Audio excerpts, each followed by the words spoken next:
We no longer have time to leave out the science. For about a year, I have been constantly talking about our rapidly declining carbon budgets. But since that is still being ignored, I will just keep repeating it. If we are to have a 67% chance of limiting the global temperature rise to below 1.5 degrees Celsius, we had on January 1st, 2018, 420 gigatons of CO2 left to emit in that budget. And of course, that number is much lower today.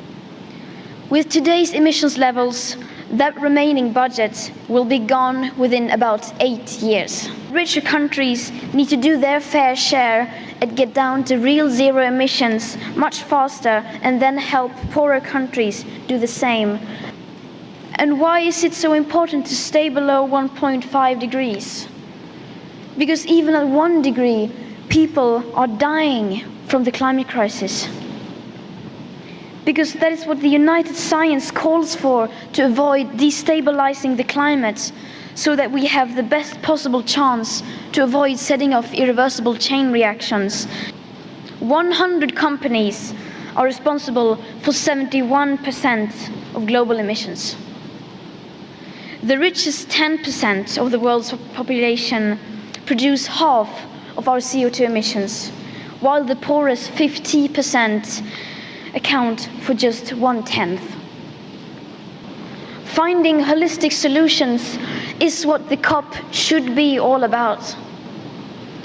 But instead, it seems to have turned into some kind of opportunity for countries to negotiate loopholes and to avoid raising their ambition. To stay below 1.5 degrees, we need to keep the carbon in the ground. And I still believe that the biggest danger is not inaction. The real danger is when politicians and CEOs are making it look like real action is happening, when in fact almost nothing is being done apart from clever accounting and creative PR. Our leaders are not behaving as if we were in an emergency. In just 3 weeks, we will enter a new decade. A decade that will define our future. Well, I'm telling you, there is hope. I have seen it. But it does not come from the governments or corporations. It comes from the people. The people who have been unaware but are now starting to wake up. And once we become aware, we change. Every great change throughout history has come from the people. We do not have to wait.